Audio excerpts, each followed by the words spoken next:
स्वागत है आप सभी का इस वीडियो में। आज हम लोग एक नया चैप्टर स्टार्ट करने जा रहे हैं जिसका नाम है कंसाइनमेंट। तो ये कंसाइनमेंट क्या होता है, सबसे पहले हम इसके बारे में जानेंगे कि ये कंसाइनमेंट क्या होता है। कंसाइनमेंट हिंदी में इसको बोलते हैं प्रेषण। प्रेषण, कंसाइनमेंट मतलब प्रेषण। ये प्रेषण क्या होता है, जैसे मेरा बिजनेस जो है वह सीतामढ़ी में है। मेरा बिजनेस सीतामढ़ी में है। जो मेरा फैक्ट्री है, मेरा कंपनी है, वो है कहाँ? सीतामढ़ी में। जो मेरे कस्टमर है वो सीतामढ़ी के बाहर के भी हो सकते हैं। वो हो सकते हैं कि यहाँ के हो सकते हैं यहाँ के हो, यहाँ के हो, यहाँ के हो, वह कहीं भी हो सकते हैं। हमारे कस्टमर बहुत दूर दूर तक फैले होते हैं। तो क्या होता है कि जो हम अपना बिजनेस करते हैं, तो जो मेरा प्रोडक्ट था, उस प्रोडक्ट के डिमांड हमारे सीतामढ़ी के अलावे मुजफ्फरपुर में भी था, यहाँ दरभंगा में भी था, या फिर कहीं और था, बहुत जगहों पे था।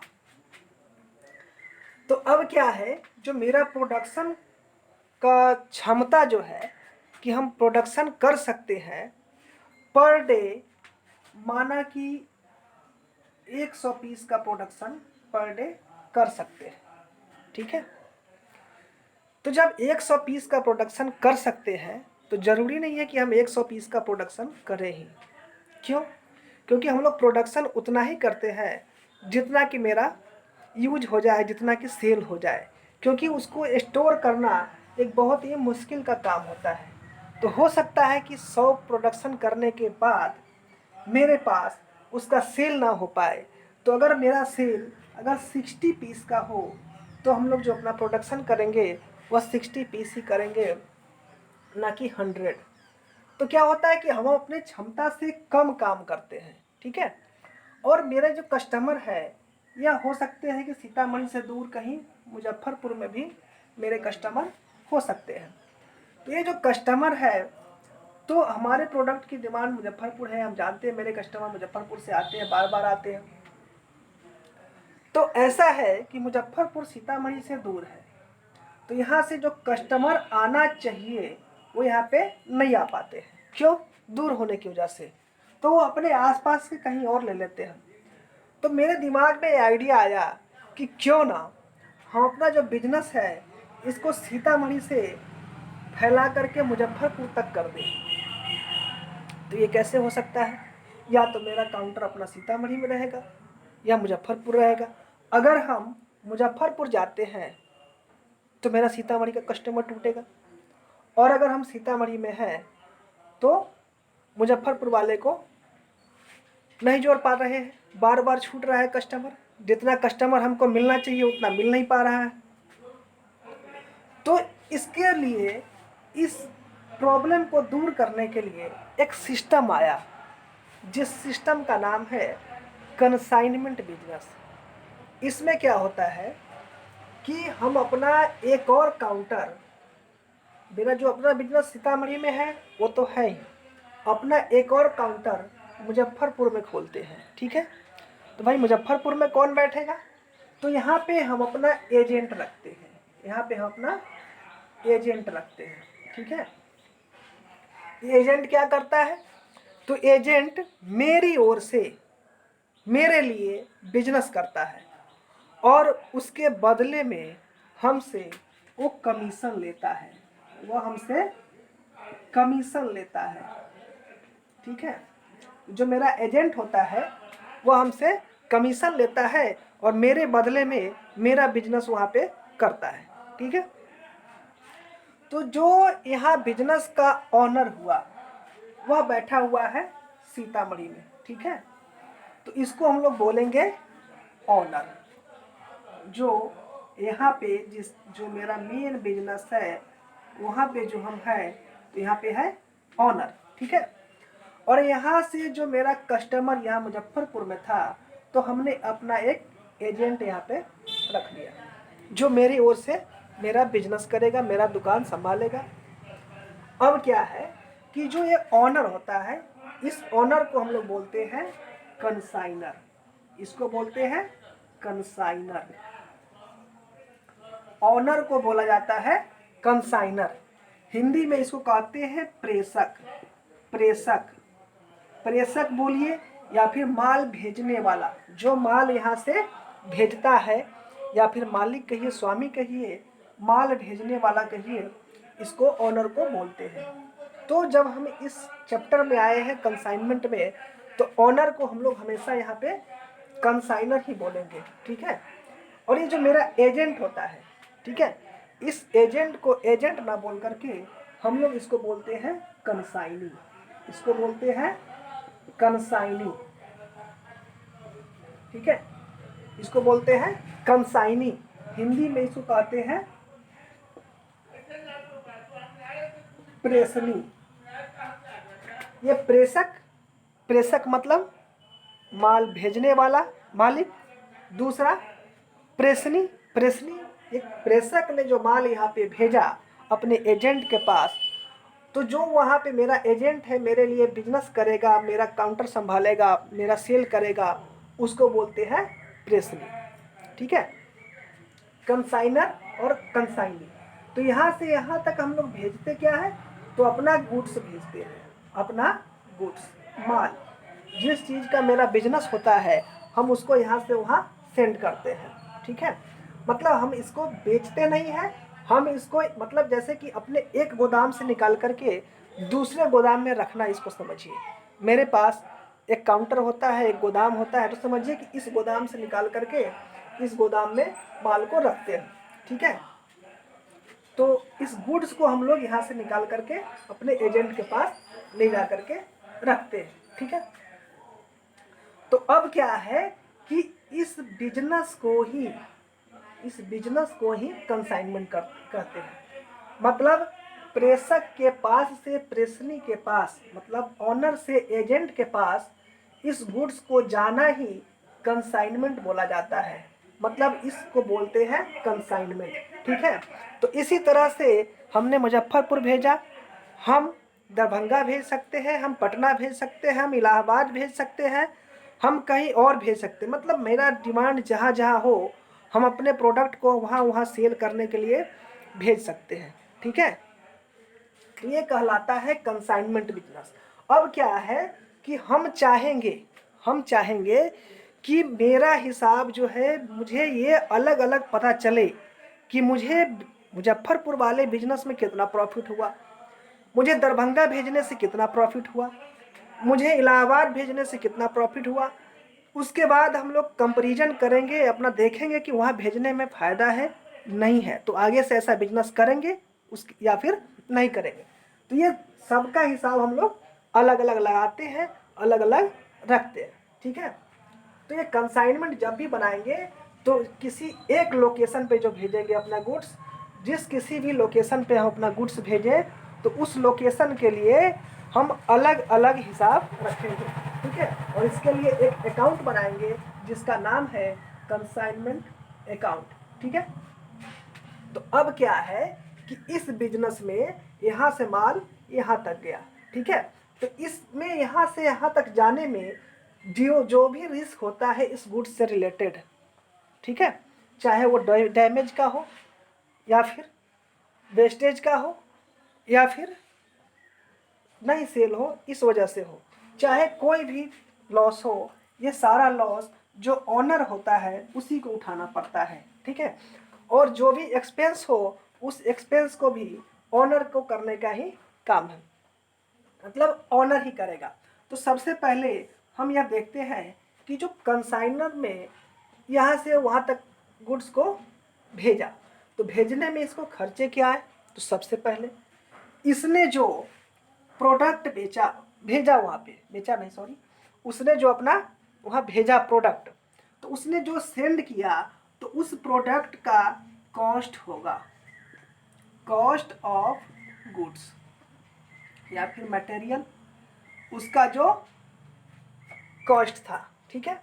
उसके बाद यहाँ से माल यहाँ तक जाने में, मतलब सीतामढ़ी से मुजफ्फरपुर जाने में माल ऐसे ही नहीं चला जाता है। उसको भेजने के लिए हमें ट्रांसपोर्ट चाहिए, रेलवे चाहिए, या फिर किसी भी गाड़ी से, या जो भी जैसे जाने लायक हो वहाँ तक हम भेजते हैं, ठीक है। तो इसमें क्या होता है कि हमें इसमें खर्चा लगता है भाड़े का, ठीक है। इसमें खर्चा लगता है भाड़े का। तो जो भी एक्सपेंस आएगा, ठीक है, जो भी एक्सपेंस आएगा किस बात का, तो यहाँ से माल वहाँ पे सेंड करने का, मतलब भाड़े का। तो उस भाड़े को हम लोग यहाँ पे लिखेंगे, ठीक है। अब ये कौन देगा, तो ये कंसाइनर देगा, क्योंकि ये सारा गुड्स को जो है सेंड यही कर रहा है। अब क्या है कि इसके साथ कंसाइनर इस रास्ते में नुकसान से बचने के लिए वह ऐसा करता है कि इंश्योरेंस भी करवा सकता है, वह इंश्योरेंस भी करवा सकता है, बीमा करवा लेगा, क्योंकि जो भी नुकसान है उससे हम बच पाए। तो इस इंश्योरेंस का पैसा भी कंसाइनर देगा। उसके बाद अगर रास्ते में कोई भी टैक्सेज लगता है, जैसे कि टोल टैक्स लगा, ड्यूटी लगा, कोई भी टैक्सेज लगा, ड्यूटी एंड टैक्सेज, या यहाँ से भेज देता है, ठीक है। हो सकता है कि इसको इस गाड़ी में लोड करने में वो भी खर्चा आता है, जिसको बोलते हैं लोडिंग एक्सपेंसेज, जिसको बोलते हैं लोडिंग एक्सपेंसेज। तो ये लोडिंग एक्सपेंसेज भी कंसाइनर करेगा। अब क्या है, इतना करके इस कंसाइनर ने इस गुड्स को यहाँ से सेंड कर दिया, किसके पास, अपने एजेंट के पास, मतलब कंसाइनी के पास। अब क्या होगा, यह जो सारा गुड्स था यहाँ से सीधे आ गया कंसाइनी के पास। अब यहाँ से कंसाइनी क्या करता है, यहाँ से कंसाइनी का ड्यूटी स्टार्ट हो जाता है। सबसे पहले वह जहाँ भी उसका माल आया है, या फिर ट्रांसपोर्ट में हो, रेलवेज में हो, जहाँ भी हो, वहाँ जाकर के सबसे पहले उस गुड्स की डिलीवरी लेता है। और डिलीवरी लेते समय अगर कुछ चार्जेज वर्जेज देना हो तो वह उस समय कंसाइनी ही देता है। लेकिन याद रखना है कि यह कंसाइनी कंसाइनर के बिहाफ पे देता है, मतलब जो भी एक्सपेंस अगर कंसाइनी करेगा वह उससे कंसाइनर से लेना है, कंसाइनर से वह लेगा, ठीक है। क्यों, क्योंकि कंसाइनर तो अभी यहाँ है नहीं, तो उसके बदले में कंसाइनी ने एक्सपेंस किया। और ऑनर चूंकि कंसाइनर है, इसलिए इस गुड्स से रिलेटेड जितना भी एक्सपेंस होगा वह सारा होगा कंसाइनर का, ठीक है। तो सबसे पहले यह क्या करेगा, डिलीवरी लिया, और डिलीवरी में हो सकता है कि इसको अनलोड करवाना पड़ेगा, तो अनलोडिंग एक्सपेंसेज, ठीक है। यहाँ पे लोड हुआ गुड्स और यहाँ पे अनलोड करवाया गया, ठीक है। ट्रांसपोर्ट से था तो अनलोड अपने यहाँ करवा लिया। उसके बाद कोई भी और अगर खर्चा होने वाला हो सकता है कि इसका जो गोडाउन हो, जो कंसाइनी का गोडाउन हो, वह उस ट्रांसपोर्ट से या उस रेलवे से कुछ ज़्यादा ही दूरी पे हो, तो वहाँ से वहाँ जाने में फिर से उसको भाड़ा लग सकता है। तो ये भी एक्सपेंस जो है यह अभी कंसाइनी ही करेगा, लेकिन याद रखना है कंसाइनर के बिहाफ पे। तो ये मतलब फ्रेट जो है दो बार भाड़ा, दो बार लग गया। एक तो जब यहाँ से सेंड किया गया तब, और दूसरा उस ट्रांसपोर्ट से अपने गोदाम तक ले जाने में लगेगा, ठीक है। अब ये मेरा एक्सपेंसेज हुआ, ठीक है। अब इसके बाद यह गुड्स जो गया उसके गोडाउन में गया, क्योंकि वहीं से तो सेल होगा नहीं, उसके गोडाउन में गया। तो उस गोडाउन में जाने के बाद उसको लगेगा गोडाउन का रेंट, ठीक है, गोडाउन का रेंट। उसके बाद उसने उस प्रोडक्ट को बेचने के लिए हो सकता है एडवर्टीजमेंट भी करवाया हो, एडवर्टीजमेंट भी करवाया हो, तो ये एक्सपेंस करेगा। या फिर कोई और अदर एक्सपेंसेस जो उसको सेल करने से रिलेटेड हो या सेल करने के लिए ज़रूरी हो, ये सारा एक्सपेंस कौन करेगा, तो कंसाइनिंग करेगा, ठीक है, कंसाइनर के बिहाफ पे। अब क्या है, इसने सारा एक्सपेंस किया। अब इसने इस प्रोडक्ट को सेल किया, इस प्रोडक्ट को अब क्या करेगा, ये सेल करेगा। कौन? कंसाइनी। जब वह सेल करेगा तो उसका इनकम कंसाइनी के पास ही अभी फिलहाल मिलेगा, लेकिन ये इनकम कंसाइनी का नहीं होता है। क्यों? क्योंकि इस प्रोडक्ट का जो ऑनर है वो तो कंसाइनर है, तो इसीलिए ये जो इनकम है वह कंसाइनर का है, लेकिन यह इनकम रिसीव करता है कंसाइनी कंसाइनर के बिहाफ पे। अब ये जो सेल किया, तो सेल करने के बाद इस पे एक निश्चित परसेंटेज से, एक जो भी परसेंटेज हो, ये दोनों डिसाइड किए होंगे कंसाइनर और कंसाइनी कि हमको इतना परसेंटेज सेल के लिए चाहिए, तो ये सेल करने के बदले में इसको मिलेगा कमीशन। ठीक है, इसको मिलेगा कमीशन। ठीक है, तो इसका जो कमीशन मिला ये किसको मिलेगा? कंसाइनी को।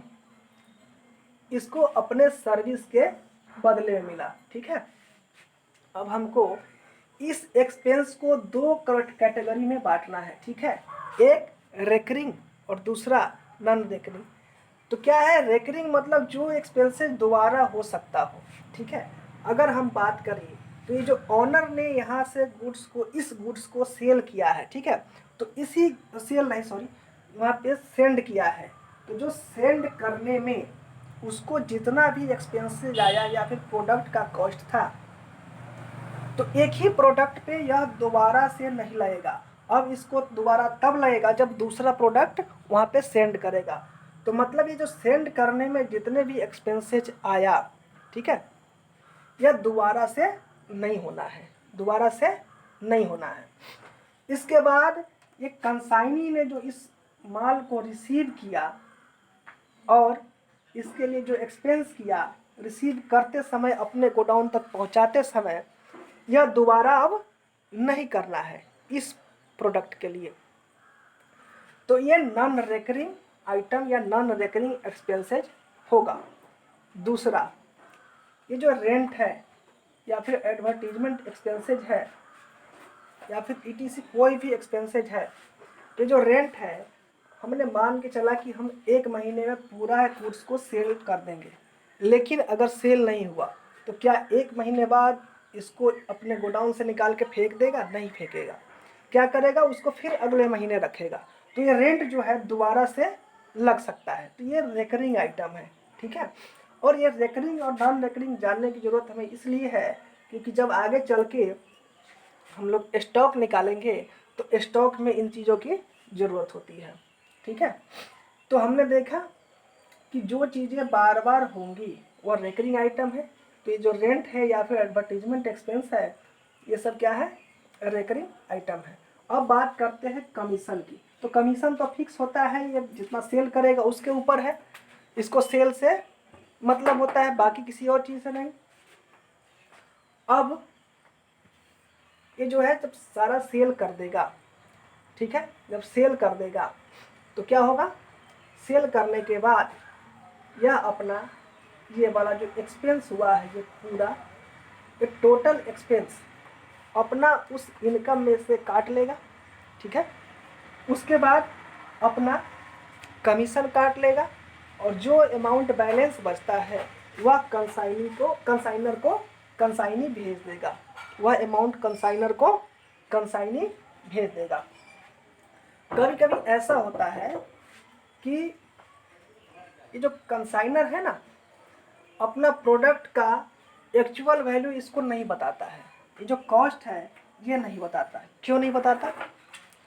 क्योंकि अगर इसको पता हो जाए कि किस रेट में मिल रहा है या किस रेट का है, तो हो सकता है कि इसका एजेंसी छोड़ करके ये सारा का सारा प्रोडक्ट अपने यहाँ खरीद ले और खुद का प्रॉफिट कमाने लगे। मतलब इसका प्रॉफिट ये कंसाइनी ले सकता है। इसीलिए आजकल क्या है, जो कंसाइनर है या कॉस्ट इसको नहीं बताते हैं।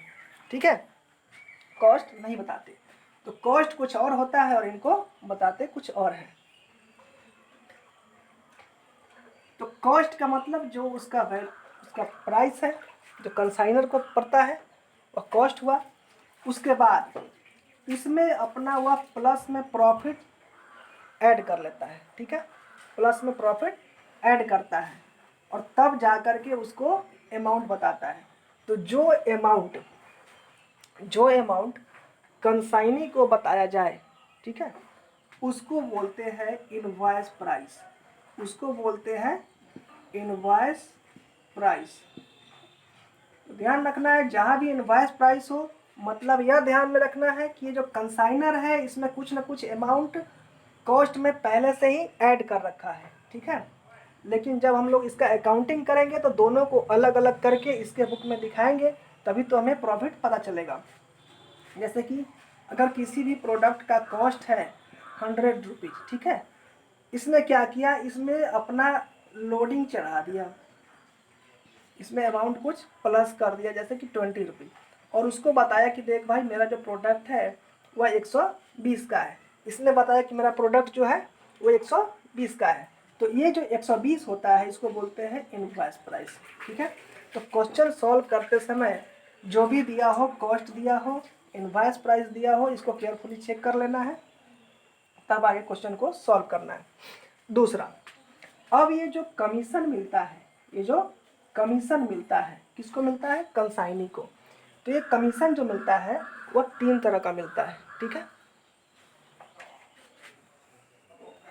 पहला, इसको जनरल कमीशन कहिए, नॉर्मल कमीशन कहिए, जनरल कमीशन, ठीक है। ये जो जनरल कमीशन होता है यह इसके सेल करने के ऊपर मिलता है, जितना भी सेल करेगा उसको उस हिसाब से कमीशन मिल जाता है, ठीक है। इसको देने का मतलब ये होता है कि आपने मेहनत किया, इसके बदले में आपको मिल रहा है। तो यहाँ ध्यान देने वाली बात यह है कि कंसाइनी जो है वह उस प्रोडक्ट को कभी कभी क्रेडिट पे भी सेल करता है, उधार भी बेचता है। तो जब उधार बेचे तो उसके लिए रिस्क कंसाइनी का नहीं होता है, ये जो रिस्क होता है वह हमेशा कंसाइनर का ही होता है, ये रिस्क हमेशा कंसाइनर का ही होता है। तो अब ये जो कंसाइनर है तो सीतामढ़ी में है, वह मुजफ्फरपुर तो जाएगा नहीं, ठीक है। तो इसमें क्या होता है, बैड डेब्ट्स होने की चांसेज होती है, और जब भी हम उधार बेचते हैं तो बैड डेब्ट्स होने की चांसेज होती है। तो ये जो कंसाइनर होता है इसको बोलता है देख भाई तुमको उधार बेचना है बेचो, लेकिन आप उसको वसूल करके लाने की जिम्मेवारी भी आपकी ही है। मतलब ये वसूल करने की जिम्मेवारी कंसाइनी के ऊपर होता है, आप पूरा का पूरा पैसा वसूल करके लाओगे। अगर कोई पैसा नहीं देता है, अगर वह बैड डेब्ट्स होता है, तो ये लॉस मेरा नहीं माना जाएगा, यह लॉस आपका माना जाएगा। तो इन दोनों के बीच जब एग्रीमेंट इस तरह का हो जाए, ठीक है, तो ये जो बैड डेब्ट्स होगा यह हमेशा कंसाइनी का तब से होने लगेगा। तो अब क्या है, कंसाइनी इतना रिस्क क्यों ले, इतना रिस्क क्यों ले, तो इसके लिए कंसाइनी को एक एक्स्ट्रा कमीशन मिलता है, मतलब उसको वसूल करके लाने के लिए, पैसा डूबे ना इसके लिए उसको एक्स्ट्रा कमीशन दिया जाता है। क्योंकि कोई भी जो बिजनेस है जब तक उसमें उधार ना बेचा जाए वह बिजनेस चलेगा नहीं, कस्टमर मेरे पास बढ़ेंगे नहीं, तो इसमें उधार बेचना मजबूरी है। और जैसे ही उधार बेचेंगे तो बैड डेब्ट्स के चांसेस बढ़ते जाते हैं। तो इसके लिए बैड डेब्ट से बचने के लिए जो कंसाइनर होता है कंसाइनी को एक एक्स्ट्रा कमीशन देता है, जिसको बोलते हैं डेल क्रेडियर कमीशन, डेल क्रेडियर कमीशन। यह जो है क्रेडिट सेल के ऊपर दिया जाता है, लेकिन जब क्वेश्चन में कुछ भी ना बोल रहा हो तो हमेशा ध्यान में रखना है कि डेल क्रेडियर को कमीशन को भी टोटल सेल पे ही कैलकुलेट करेंगे, क्रेडिट सेल पे कैलकुलेट नहीं करेंगे। जब क्वेश्चन में यह बोले या बताया जाए कि इसको क्रेडिट सेल के ऊपर देना है तब इसका कैलकुलेशन हम लोग क्रेडिट सेल पे करेंगे, नहीं तो इसको हमेशा टोटल सेल पे ही करेंगे। जैसे जनरल कमीशन जिस पे निकालेंगे उसी पे डेल क्रेडियर कमीशन भी निकालना है। याद रखना है कि इसको अलग निकालेंगे, इसको अलग निकालेंगे, ठीक है। और जो तीसरा कमीशन बताए हैं इसको बोलते हैं ओवर राइडिंग कमीशन। इसको बोलते हैं ओवर राइडिंग कमीशन।